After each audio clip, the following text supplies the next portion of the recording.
जाते हैं हम हमारे नेक्स्ट मसल पे, दैट इज़ पैरामिडलिस मसल।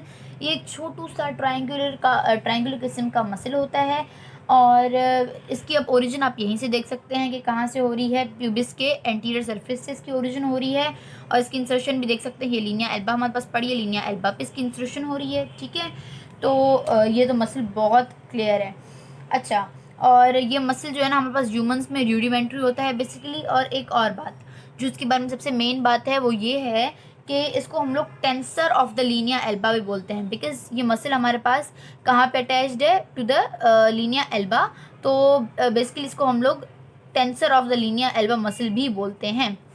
ठीक है, तो इसकी ओरिजिन और इंसर्शन वगैरह लिख लेते हैं हम लोग जल्दी जल्दी से।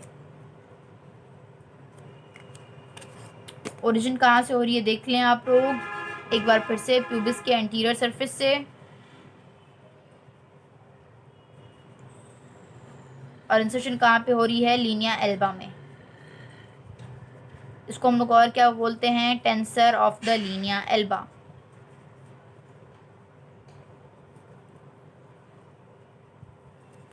अच्छा, इसको हम लोग tensor of the Linnaea Elba बोलते हैं। इसका एक मेजर रीज़न ये है कि ये मसल जो होता है वो सप्लाई होता है by the sub coastal nerve. ठीक है, और लीनिया एल्बा को भी सप्लाई करने वाली सेम ही होती है। तो जो है ना हम लोग इसलिए इसको बोलते हैं। ठीक है, अब बात आते हैं हमारे लास्ट मसल पे, that is transversus abdominis muscle.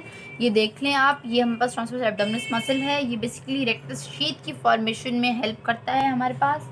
और उसके बाद इसकी ओरिजिन ऑफ इंसर्शन पे आ जाते हैं। अब आप ये जो ये इसकी पिक्चर आप देख सकते हैं। अच्छा, अब इसकी ओरिजिन आप देख सकते हैं कहाँ कहाँ से हो रही है। ये देखें, पहले तो कहाँ से हो रही है, इसकी कोस्टल कार्टिलेजेस से। ठीक है, यहाँ से लेके 7 कोस्टल कार्टिलेजेस से up to the 12 costal cartilages. उसके बाद फिर ये नीचे जाके देखें इलियक क्रेस्ट से निकल रही है, फिर इंगुइनल लिगामेंट से निकल रही है। ठीक है, अब ये हो गया। उसके बाद अब इसकी इंसर्शन पे आ जाते हैं कि कहाँ कहाँ पे हो रही है। देखिए, अब सेंटर में बस क्या होता है, लीनिया एल्बा। ठीक है, तो लीनिया एल्बा सबसे पहले इसकी इंसर्शन हो रही है और दूसरा इसकी एब्डोमेन की एपोन्यूरोसिस पे हो रही है। जाहिर सी बात है, यहाँ पे क्या होगा, एब्डोमेन की एपोन्यूरोसिस होगी।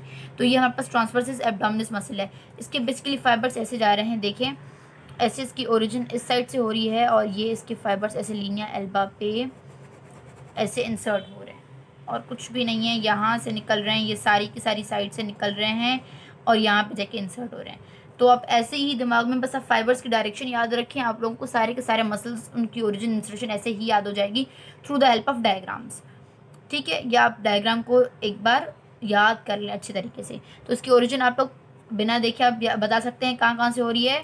7 to 11 कोस्टल कार्टिलेज। उसके बाद कहाँ से हो रही थी, देखें इलियक क्रेस्ट से। उसके बाद देखें कहाँ से हो रही है, इंगुइनल लिगामेंट से। और इसकी इंसर्शन बेसिकली कहाँ पे हो रही है, लीनिया एल्बा। और एब्डोमेन के एपोन्यूरोसिस, वो आप लिखें या ना लिखें वो एक कॉमन बात है। ठीक है, और अब इसके बारे में मेन जो फीचरल पॉइंट है वो क्या है कि ये हमारे पास formation of the rectus sheath में हेल्प करता है अबव द आर्क्यूएट लाइन। ठीक है, तो ये इसकी बात याद करने की है। और एक और बात जो हम लोगों को याद करनी है कि जो हमारे पास हमारा न्यूरोवेस्कुलर बंडल होते हैं ना, मतलब हमारे पास जो हमारी नर्व्स आर्टरीज मतलब विजल्स होती हैं वो सारी सारी वो कहाँ से एब्डोमिनल वॉल की सारी सारी वो कहाँ से गुजरती हैं, वो हमारे पास होती हैं between internal oblique muscle and transversus abdominis muscle. ठीक है, तो ये भी आप एक बात याद रख लें। तो जी हमारे पास हमारे एब्डोमेन के मसल्स यहाँ पे कंप्लीट होते हैं। Hope you like my video, if you like so press the bell icon and subscribe my channel and don't forget to share to your friends. ठीक है जी, और बाकी नोट्स मैं अच्छे अच्छे से खूबसूरत से बनाकर अपने पेज पे डाल दूँगी। सो तुसी फिक्र ना करो उसके बारे में, वो आप लोगों को मिल जाएंगे। और stay tuned for many more videos. Thank you.